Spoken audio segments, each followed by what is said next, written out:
eXp Mastery Commercial Real Estate Tactical Broker Training, where we believe most brokers, whether you're a real estate broker, commercial real estate broker, they struggle with clarifying, how to make cold calls, how to close for meetings, how to make proposals, how to underwrite deals, what kind of tax deferral options are available for their clients who have, challenges when they exit.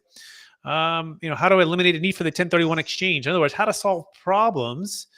And we're focused like a laser on helping you as a broker, whether you're part of eXp or just looking at it maybe for the first time, to level up your game. My name is Brett Swarts, and I am an eXp commercial real estate broker. I'm also the founder of Capital Gains Tax Solutions, and I'm joined by an amazing real estate agent, soon to be broker, I believe. He's also working on that out in Chico, California. He's a part of the eXp Mastery team.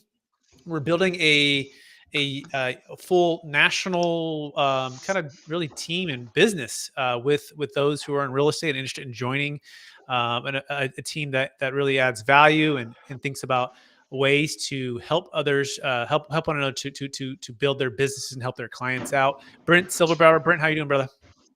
Doing awesome. Thanks so much for having me on here. Always a pleasure. Absolutely. So we're just going to be going through some training, right? Some tactical broker training, and we're going to do a little bit of role play, and we're going to ask questions, and we're going to dive in to mostly multifamily investment real estate brokerage, but it also can apply, because I believe, Brent, if you can play at the pros, and I believe commercial real estate is the pros, right? You can also play in residential game, right? It kind of covers a lot of things. And so that being said, last week, Brent, we spoke about the purpose of a cold call, as well as we talked about the purpose of the first listing appointment. Do you want to give a little bit about, if you can recall, I'm curious on your memory here, what was it about and what did you learn last week? Yeah, so last week it's about cold calling, and the purpose of the cold call is to get the second meeting, and that's it. It's not to sell the deal. It's not to sell anything. It's only to get another meeting. And why is that, Brent, right? Because if we're having the meeting over the phone, what zone does that put us in? Friend zone. Friend zone. We all have the friend friends. zone. We all have the friends, right? Guys or gals, right? Who are really, really, really friendly. There's nothing wrong with being friendly, right? But they become the friend zone, which means they never really get the commitment. They never really get the date. Which if you don't get the date, you don't get the engagement. If you don't get the engagement, you don't get married, right? And so you have to realize that people move at the speed of trust, right? We all do. This is basic human relationships. And if we're trying to move so fast on a phone call to just dive right into let's say a committed, business relationship, it's going to be very difficult. So you got to give people time and space to digest. And so you're not going to have that date on the phone. In fact, you're going to have that date in person, and you're going to get to know each other, hopefully like each other, hopefully trust each other, which leads us to, so the purpose of the phone call is to get the first appointment, the first listing appointment, which now becomes what? Once you're on that listing appointment, what are you doing, Brent? What is the purpose of that first listing appointment? Yeah, so you're building rapport, know, like, and trust, and you're also presenting your proposal too at the end of that. But primarily in the front end, you're getting to know them, you're building relationship, that kind of thing. Let me adjust a little bit. So we actually would say that the purpose of that after that first meeting is not to present the proposal, although sometimes you might have had a relationship with somebody over many, many, many, many years, right? The purpose of that first listing appointment is to determine if a proposal is warranted based upon their needs and what they're trying to accomplish. That's right. So it is to build rapport. This is why it's a good reminder for us to get back on and do that. And by the way, have there been times when I've gone on a first listing appointment and presented a proposal? Yes. And is it practicing what's called possibility brokerage? Yes, it's a possibility. And have I won deals with that? Yes. Okay. But what is the most probable brokerage? We want to practice the best practices, right? Like for example, if you're in baseball, right, you probably want to do batting practice a certain amount of times a week. You probably want to do it in a certain order. You probably want to warm up in a certain way. Are there people who can show up that are pros and not have to do some of that prep work during the week? Sure. And can they still succeed? Yes. Okay. But especially if you're just starting out, or especially if you're trying to grow, or even if you're just a seasoned person, you want to get back to the basics. And the basics is the first point of a call is to get the first listing appointment. Now, that first listing appointment is to determine what are the needs? What are the wants? What are the desires? What are the pain points? Where are they trying to go? What are they trying to do?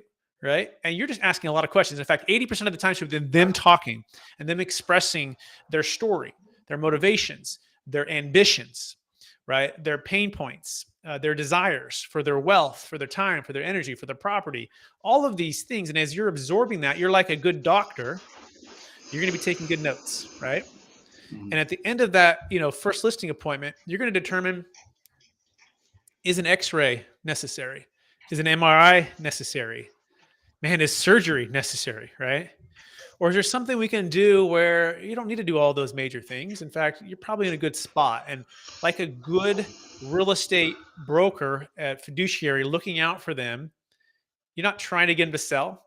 You're not trying to do anything except for what's best for them. Now, selling might be the best thing for them. When I had my ACL surgery done for my knee, the surgeon said, you need an ACL surgery if you want to come back and play basketball, right?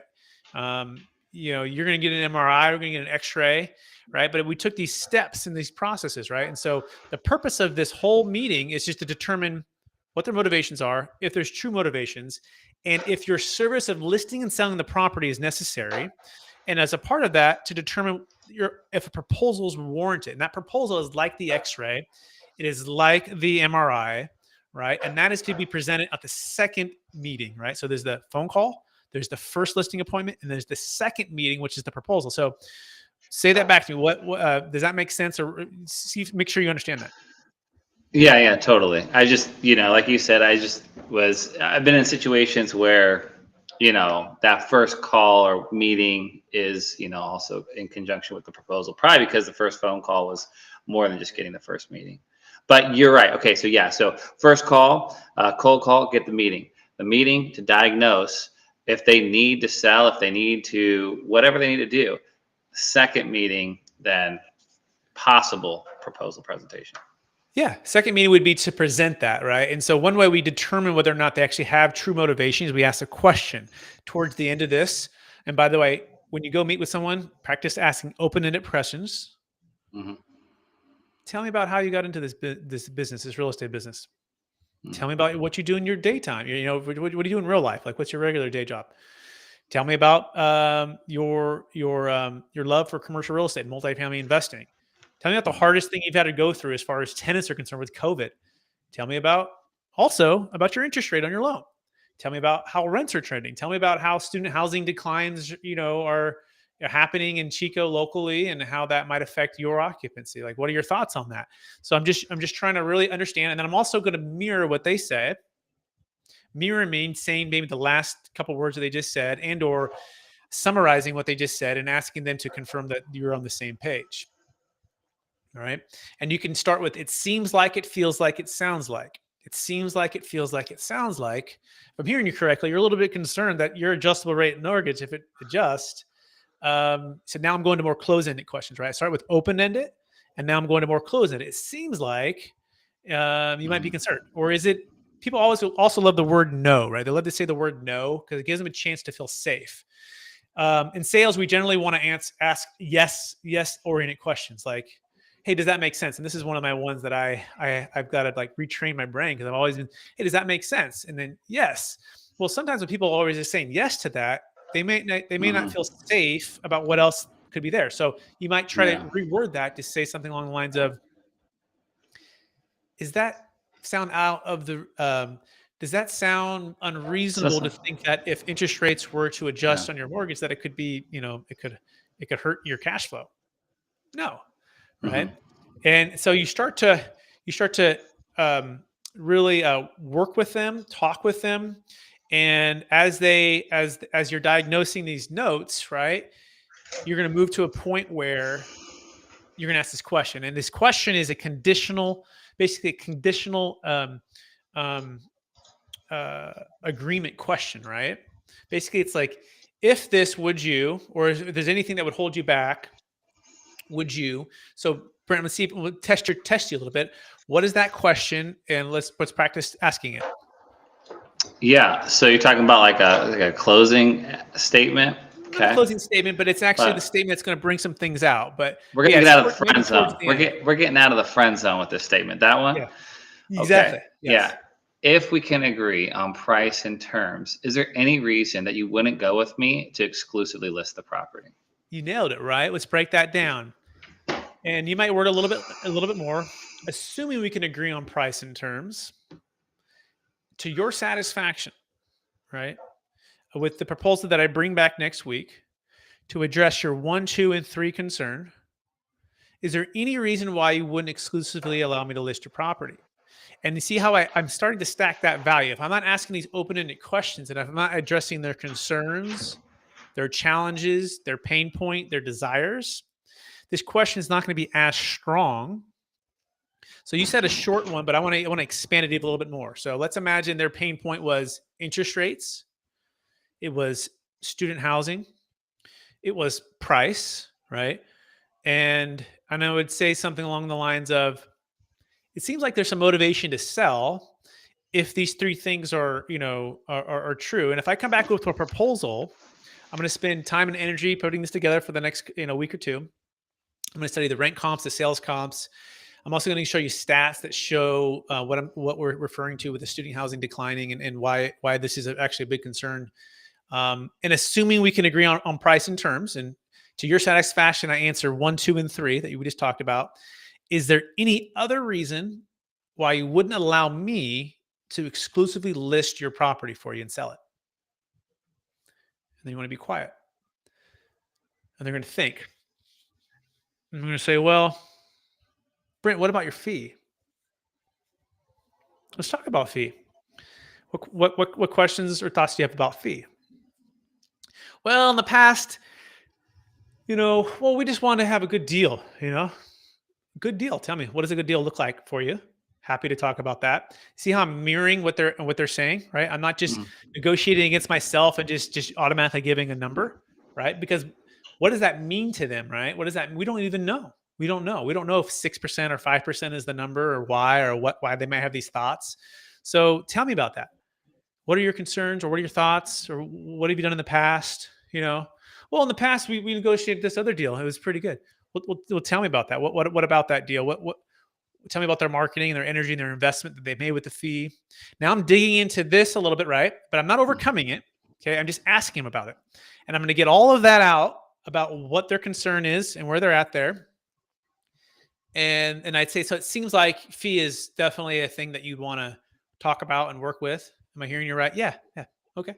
Well, I'd love the opportunity to put the proposal together to address the interest rates that we talked about, the student housing challenge, the price to show you that, and also address your fee. And so when I come back with the proposal, assuming we can agree on price and terms, what's going on in the marketplace, the sales comps, and also this fee, is there any other reason why you wouldn't allow me to exclusively list the property for you? Okay. So it's key here. I'm not overcoming the fee. And I know everything in us wants to just say, here it is, let's move forward.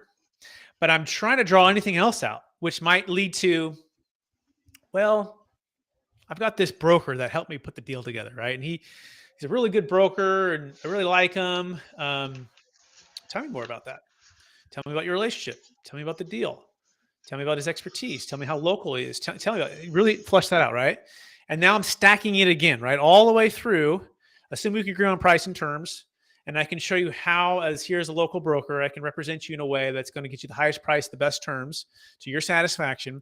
Is there any other reason why you wouldn't allow me to exclusively list the property with you? Okay. Now, this is the best practice. Okay. And in an ideal world, you have a call on a Monday, you meet with someone on a Wednesday, and then and then the next week, you meet for the second meeting and you have the listing agreement in hand. But the more you can follow this framework, the more we have found that the probability of getting the listing goes through the roof, because part of it is you haven't done the proposal yet.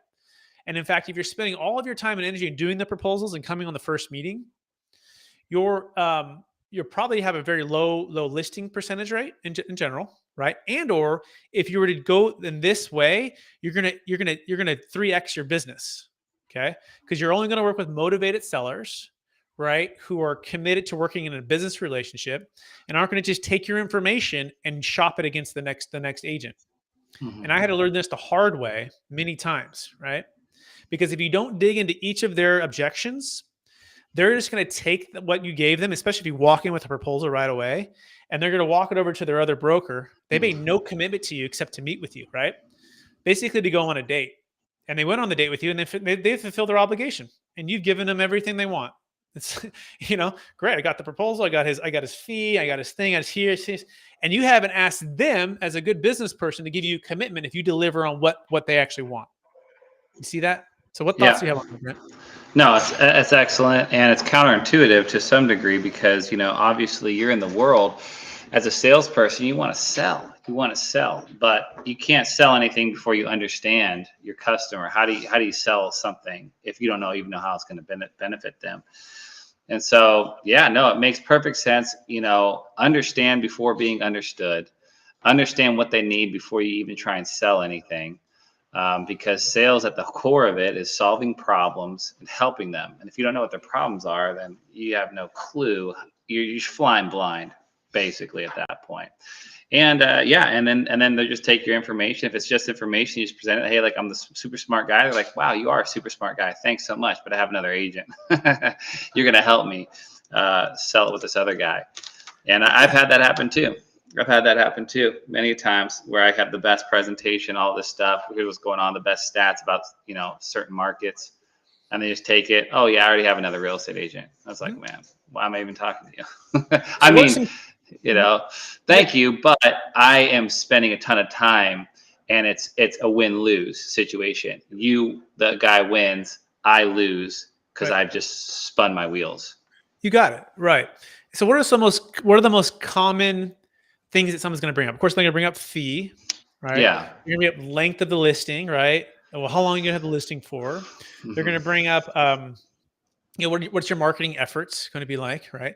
They're going to bring up maybe their spouse isn't at the meeting, and maybe their spouse is the actual decision maker, right? Or maybe it's their son or daughter that's helped them with the property for many, many, many years, right? Mm-hmm. And so these are the things, as you ask that question, is there any other reason why you wouldn't allow me to exclusively list the property? If we do A, B, C, and D, and I can show you that in the proposal, how the business plan is to execute what you're trying to achieve. Is there any other reason why you wouldn't allow me to exclusively list the property? Well, I really need my son here. He's really been running the property. He's kind of like, my go-to to make sure we're doing everything.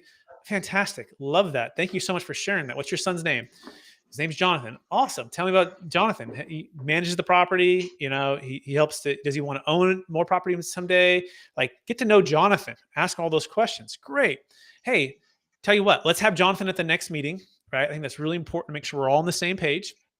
Assuming Jonathan feels amazing about listing and selling the property, and we can agree on price and terms with the fee and the, and understanding, where the market's at.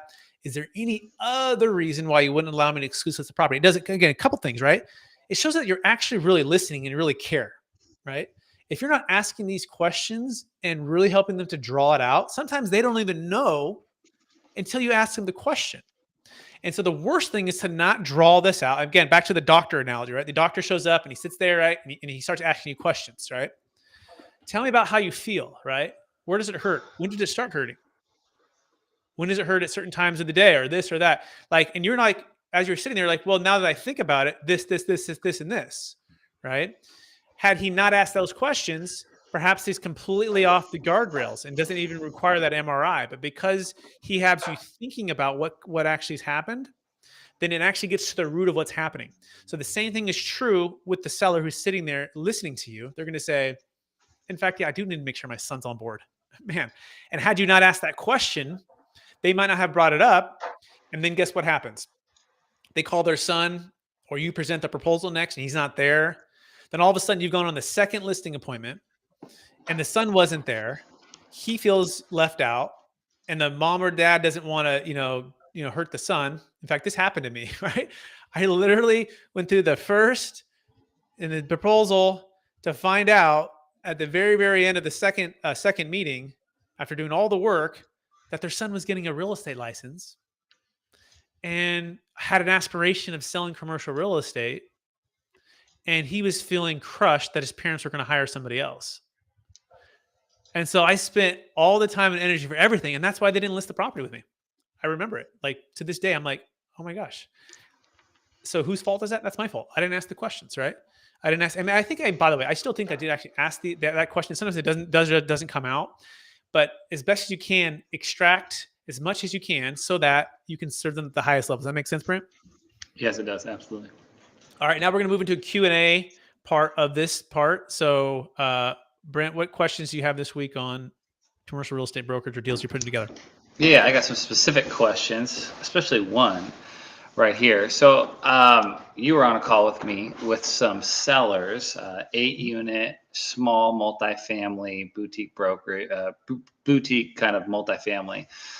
And, one of the things is we did the DST, we pitched that to them. They're not interested in doing that, but they have no loan, $3 million property, 2.8 million. And they're afraid of the capital gains, as everyone is. Sell high, buy higher. They're afraid of that. They get stuck in this 45 days to identify. So one of the things I suggested is, hey, here's an idea. It could be a bad idea, whatever, but taking $1 million down, so 33% down, and then carrying a note on $2 million, 5% interest. When you do the math, it's, you're making, almost 6 figures off the interest. You get $1 million, but they were nervous about the tax ramifications. You're capital gains tax expert. And that kind of a strategy with a carryback note, what would you recommend in that kind of a situation? They're actually, and I told them, instead of renting apartments, you could rent money, which doesn't have any toilets, termites, trash. And if the person fails, you take that property back with $1 million. You keep that. So they thought that was pretty cool, but I don't know. They had questions about the taxes. What do you say about the taxes, and what advice can we? Yeah. So the first question is, how long do you want to defer the taxes for? Yeah. So I don't know. I mean, they just don't, it seems like what they said, they have 2 goals: one, to make more money, and 2, with less work. Yeah. So this definitely does less work, right? Because they're not owning the property anymore. Mm-hmm. And it may or may not make more money depending on the interest rate and the term of the note. But the really key is, how long do you want to defer the taxes for? Because most of the traditional installment sales are structured with a 3 to 5 year note Yes. and no prepay, and the ability for the seller to refinance, which unfortunately puts them in a situation where they get taxed, right? If they refinance. They get paid off, right? Maybe they have a prepayment penalty or something before 5. Oh.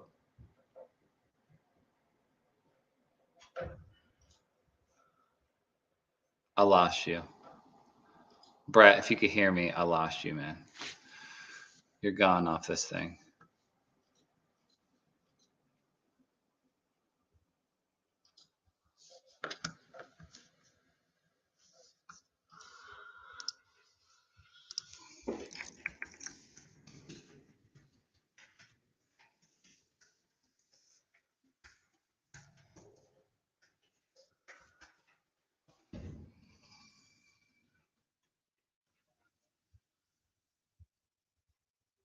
Is the internet slow, Derek? I think it's coming.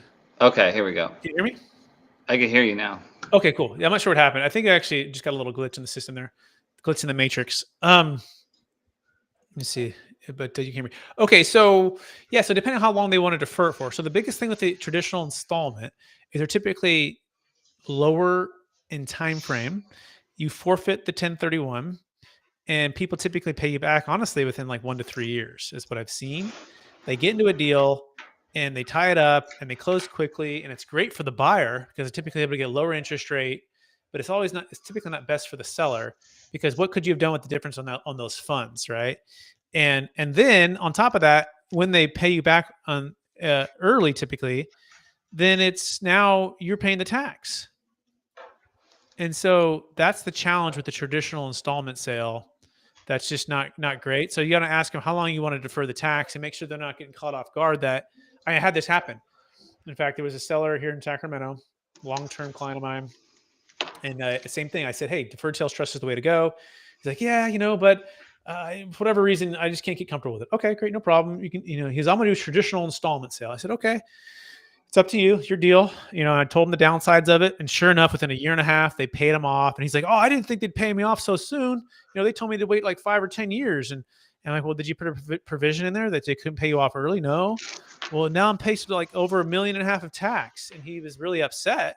And I said, well, we told you what was happening here, right? And it's unfortunate that it did the way it went down. But he looking back, he regretted it. And so just make sure that they're very clear about what when they're going to pay tax, what that's going to look like, if that makes sense. Hmm. Yeah. So you would advise against that. I like the DST. They just don't want to do it for whatever reason. They don't want to, Yeah. put their funds in a trust, I guess. So okay, so it's you can't take the $1 million Not that I would and advise do it. against it. I would just make sure they're very clear on what it is and what it's not, because Yeah. most people have never Okay. done an installment sale and they don't realize that unless you're going to put provisions in, there's a huge prepayment penalty. You cannot get out, any sooner than this. If you do, you're going to pay this amount of money, which then the buyer may not want to do the deal in the first place. They're like, well, that doesn't make any sense, right? They want us to get new financing. They got to be like a very competitive interest rate. So there's just so many things that's why most people don't do traditional installment sales, because you forfeit the 1031, you have no diversification, you have no liquidity, you might have to foreclose on the property. The very reason you're selling the property is to not to do any work. Well, if you foreclose it, you have to do work again. And sometimes you have to pick up all the pieces, right? So this is why, like, you don't ever really see very many installment sales. It's either 1031 exchange or deferred sales trust, because you don't have to count on the seller or the buyer to perform. You can diversify your wealth. You have no timing restrictions on how long you can keep it deferred. And you can even buy more real estate with it if you want to buy more real estate. So yeah, that's the most people, but even me, I've lost deals because of an installment sale for whatever comfort reason person had. Albeit that was like 8 years ago. So it's been a long time since I lost that. Everyone else now is just doing it. But the deferred sales trust, because they're starting to see more of the deals. And I'd also push back too, Brent, once the people actually talk to the people who've done it, like, they become way more comfortable, right? Like if someone's objecting to something, say, well, would you at least talk to a few people who had this exact same, hesitations, right? Would you at least talk to a couple people who did it, right? And then all of a sudden they go, oh, a lot of people have done this that were in my exact same shoes, and it turned out really well. Let's do it. But that kind of goes back to the initial, like, conditional question, like, is there any reason why you wouldn't do this? Right. Well, when they say, oh, we just don't want to do it, and say, well, was there any particular reason why? Well, X, X, X, X. Right. If I can come back with a proposal to show you why X, X, and X, and X is actually the opposite of what you're thinking, right? Is there any reason why you wouldn't move forward? Right. So whatever that might be, it could be that, oh, I don't have a 1031 exchange up lake property. Great. I understand that. You're concerned about the 1031 not being there and you're running out of time, correct? Yes. And you have to pay this $1 million tax. Yes. Well, if I can come back to you and show to you how we've never lost a 1031 deal, we've always been able to find a deal, and to your satisfaction, how we can build in certain things to extend escrow and in your favor, is there any other reason why you wouldn't allow me to exclusively list the property with you? And that proposal comes back, and it literally lays out 1, 2, 3 bullet points of their exact objection and then the facts, right? And then that itself overcomes the objective, the objection, right? Does that make sense? I think so. Yeah. So your proposal is listing their objections and then Yeah. the solutions to those issues. And you give them 3 options. You can say, hey, we can do a traditional installment sale. Let me give you the pros and cons. And you go, here are all the pros and cons. Here's the deferred sales trust. Here's the pros and cons. Here's the 1031. Here's the pros and cons. Like, let's keep an open mind here. And maybe it's a mixture of 1, 2, or 3. You can do a mixture of a couple of different ones, right? It doesn't have to be one or all. But let's actually clarify what you're trying to accomplish. And they're like, well, I don't want any more work and I want to make more money. Okay. Well, if you do a traditional installment sale, how's it going to feel in 2 years if you have to foreclose and now you're 2 years older and you're just getting comfortable with no more work? Now you're having to take it all back and the property's worth less. Like, are you doing, as a broker, are you doing your client a favor there, or is it just making it worse? Right. So you say that's definitely, and then they say, well, the first sales trust, I'm not comfortable because of X. Okay. Let's talk about that. Like, what is that X? To your satisfaction, if we could show you that, is there any reason why you wouldn't? Well, yeah, if you do it to my satisfaction and you can overcome that, I don't see how you're going to do it, Brent. That's the point. That's why we get paid to do what we do. People think something's impossible or doesn't work, and you come back with a proposal and a business plan and a track record of a team to execute that. Now, all of a sudden, they're on board. Does that make sense? And by the way, this is also a test of negotiation. They're testing to see how you overcome objections. So if someone throws you an objection and it's just, it's not really handled very well, Well, how are you going to how are you going to handle objections when it comes to negotiating the purchase price of your property? Right? If the negotiation, if you're not a strong negotiator, and they might not like consciously know they're doing this, right? But we do this all the time, right? If I'm going to hire an agent to represent me in a certain state or a certain thing or a different deal or financial advisor, I'm going to test them sometimes subconsciously with questions to see how they actually respond to it. I feel you. Yeah. So in an installment sale, that down payment, say it's $1 million, you can't 1031 just that portion, right? It's just like, Yeah, you basically forfeit it your 1031. You're picking a red road versus yellow. You pick the yellow road of an installment sale, 1031's gone forever. Same thing with the deferred sales trust. Once you pick the deferred sales trust, 1031's gone forever on that property. mhm. So that's why you want to say, is it short? Is it long? Do you want to defer this for a long time? And all of a sudden you're there and they're like, yeah, I want to defer it for a long time. And now you don't just say, okay, well, the deferred sales trust is the answer. You say, okay, let me take that note down. They want to defer it for as long as possible. Great. Now, the next thing, what else do you like about an installment sale? Well, we don't want to have to pay the tax. Okay. Don't want to have to pay the tax. Right. Now, what about a 1031? Well, we don't want to start with a new property. Okay. Don't want to start with a new property. Great. If I can come out with a proposal to your satisfaction to show you, and I'll give you a couple of different options, and then you preface it and you show up and you go, look, I have no dog in the fight. You want to do a 1031 or installment sale or DST, whatever, right? But let me give you the pros and cons of each. You decide, right? And we don't have to, we can still list the property and you have time to decide this. But here's the reality. Like if you don't solve the real problem, right, with an actual solution to their satisfaction, they're not going to list and sell the property with you anyways, right? So, or the worst is you get to the point where you do all the work, you list the property, you're about to go under contract, and you still really haven't resolved the up leg problem. You still haven't really resolved the installment sale problem or the DST or whatever it is. And they just go, that's not enough. Like, I know it's $100,000 less than the $3 million you agreed to. It's pretty close, Brent, but we're just not willing to go to 3 million, or we're not willing to go 2.9. Why? Because you didn't provide a big enough value solution for them. Whereas if you did in the beginning really diagnose and provide good solutions, and all of a sudden they're like, I have clients that are like, oh, this is great. I can cut my price by $200,000 or $300,000 because I got the deferred sales trust, right? Mhm. See it? Yeah. That's Yeah. it. Yeah, I think for this specific situation, we need to come back to the DST. They never gave me a clear reason why not to do it. Mhm. And I think it revolves around having their funds forever in this trust. And that's the first biggest misconception. It doesn't have to be. So, Mr. Seller, if we could show you how it doesn't have to be forever in this trust, is there any other reason why you wouldn't use the DST? Well, how do we know we can trust a third-party trustee? Great. If I could show you how you can trust a third-party trustee to your satisfaction, is there another reason?